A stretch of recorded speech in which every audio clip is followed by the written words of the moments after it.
There was a time when human beings looked at the night sky and felt something ancient stir within them, a silent knowing that consciousness itself was not confined to the skull, but extended into the cosmos. We once sensed that thought could bend probability, that emotion shaped the invisible fabric of matter. But somewhere along the line, that memory was stolen. What if I told you that forgetting who you truly are wasn't an accident? That an entire civilization has been engineered to distract you from the realization that your mind is a living transmitter of reality itself. Every scroll, every notification, every flicker of blue light is not just claiming your attention. It is collapsing the quantum field into someone else's design. Modern life looks free. You can say whatever you want, buy whatever you want, watch anything you want. Yet the deeper truth is that freedom without awareness is the most effective form of captivity. Because if you don't know that your attention is creative energy, you will spend your life unconsciously generating the realities programmed into you. This is not science fiction. It's fifth-generation warfare, the evolution of control from the battlefield to the brain field. The new empire is built on neural architecture, and the new weapon is stimulation. We are not being conquered by armies, but by algorithms calibrated to hijack the same neurotransmitters that once guided the mystic into transcendence. The ancients called it the logos, the creative word that shapes matter through intention. Quantum physicists call it the observer effect, consciousness influencing probability. Marketers call it engagement metrics. But all point to the same principle: where your attention goes, energy flows and reality follows. Every push notification is a miniature act of sorcery.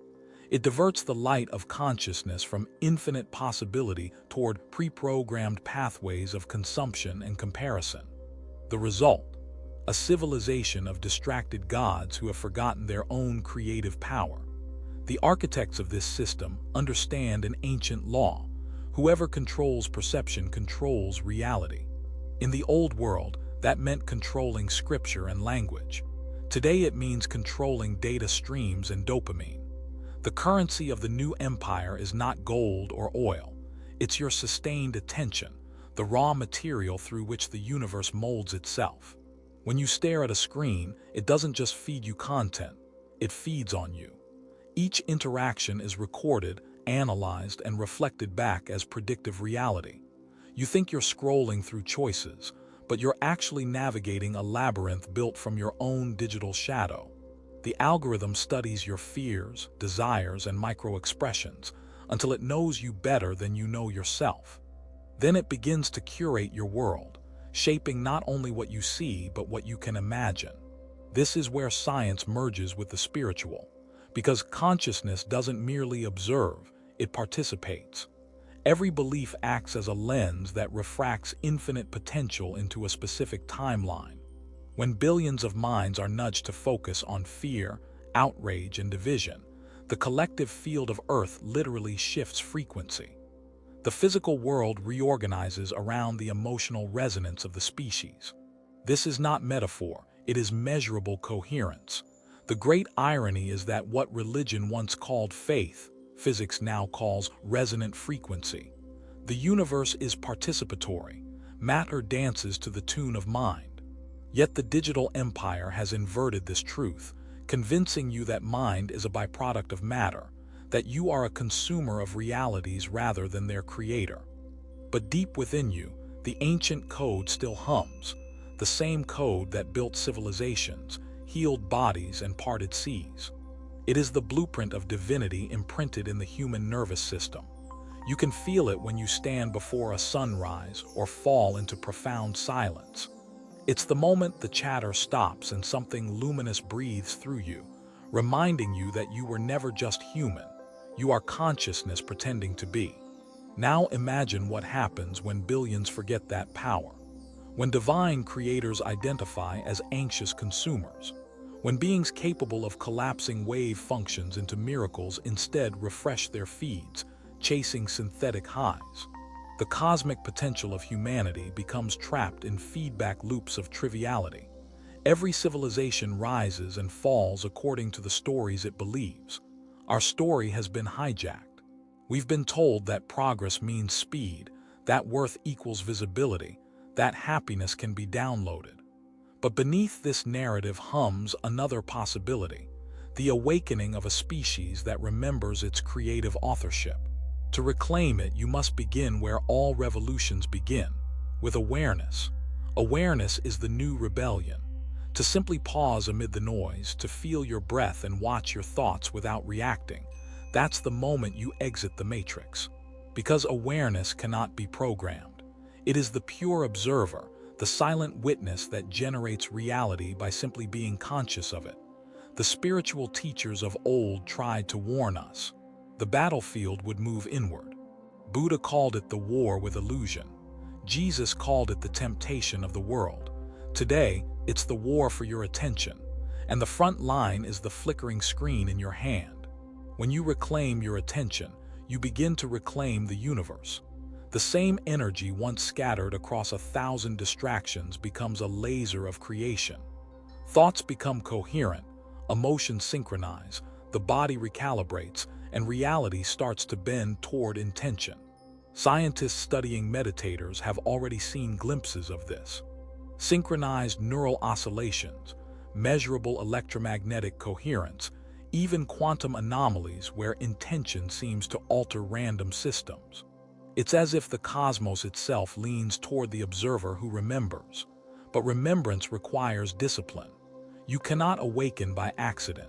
It begins by dismantling the programming that keeps you asleep, the reflex to check, to scroll, to seek validation from the echo chamber of illusions. Each time you resist, you reclaim a fragment of your soul. Each moment of silence becomes an act of defiance against a system built on noise. Understand this. The war for your mind is not won through resistance alone. It is won through creation. You can't merely unplug from the false reality. You must build a truer one within. The universe doesn't reward withdrawal. It responds to new patterns of coherence.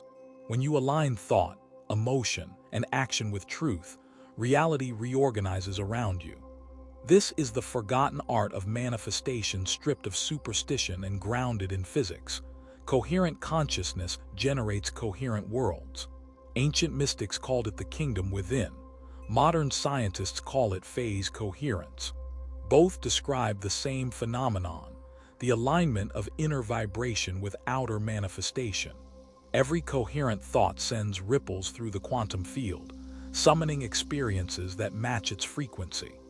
You've seen it in your own life, moments when coincidence becomes choreography, when what you imagine materializes with uncanny precision. That's not luck, that's you remembering the code. The more conscious you become, the less programmable you are. Propaganda fails where self-awareness grows. Manipulation dissolves in the light of inner clarity. Because when you know that reality begins in consciousness, you stop being a victim of circumstances and start becoming a sculptor of timelines. We are entering the most decisive era in human history, a crossroads between mechanical extinction and conscious evolution. One path leads to algorithmic submission, where artificial intelligence simulates awareness and humans forget they ever had it. The other leads to the reawakening of the divine experiment, the realization that human consciousness is the cosmos learning to know itself. The digital empire fears that moment. It fears the awakening of billions who realize that screens cannot substitute for the sky, that data cannot replace wisdom, and that algorithms crumble before a single awakened mind. Because one coherent consciousness, aware of its own creative power, outweighs millions of fragmented ones. The question is no longer who controls the narrative, but who writes reality. The answer has always been the same: you do. You and every mind that dares to remember its origin beyond the flesh, beyond the feed, beyond the illusion of separation. Reality bends to coherence. That single truth unites ancient mysticism and modern physics. The observer and the observed are entangled. Consciousness is not a passenger in the universe. It is the steering wheel.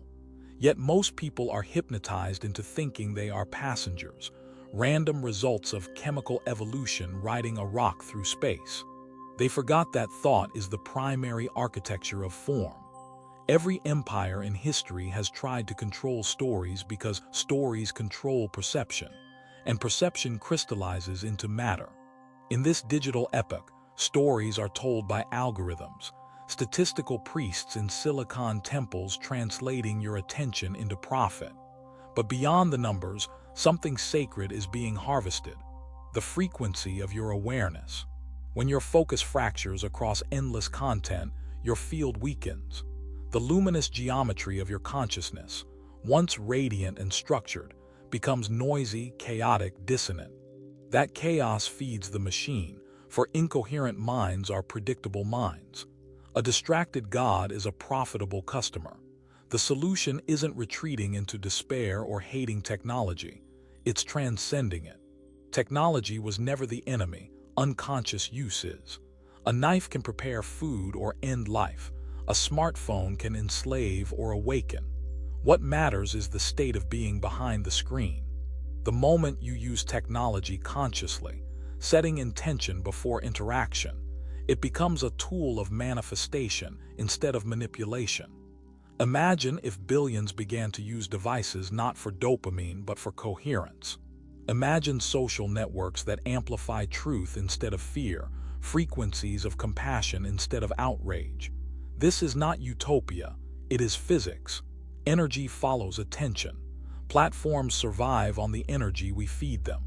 Withdraw your attention from toxicity and their power collapses. True rebellion, then, is not chaos, it is coherence.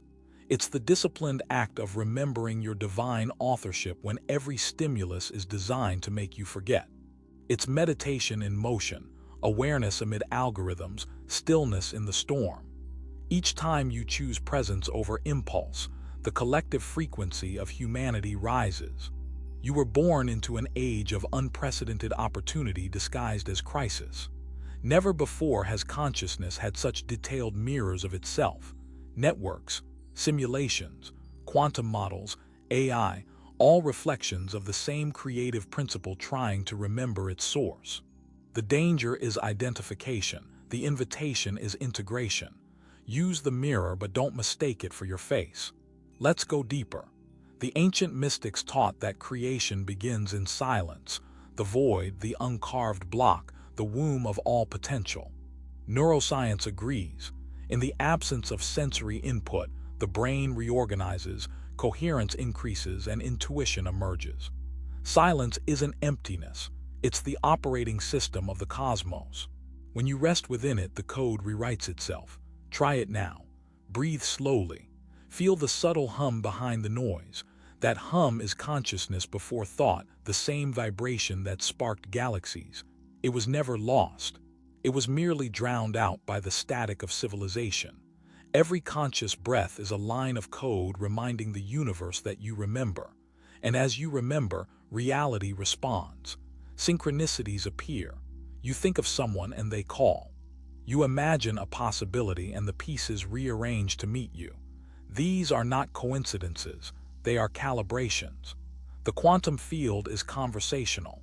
It listens to the emotional frequency beneath your words, not the syllables you pronounce. This is why fear is the ultimate currency of control. Fear collapses the field. It narrows timelines and confines possibility to survival mode. Love, on the other hand, expands the waveform. It multiplies probabilities and accelerates manifestation. The system wants you polarized because polarization reduces complexity. But you are not here to react, you are here to create. Creation is not grandiose magic, it's disciplined coherence.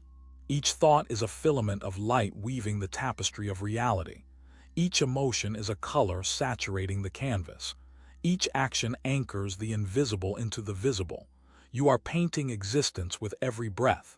The only question is, who holds the brush, your authentic self or the program? Look at history through this lens and patterns emerge. Empires fall when their citizens forget how to imagine. Civilizations decay not through invasion but through amnesia of the soul.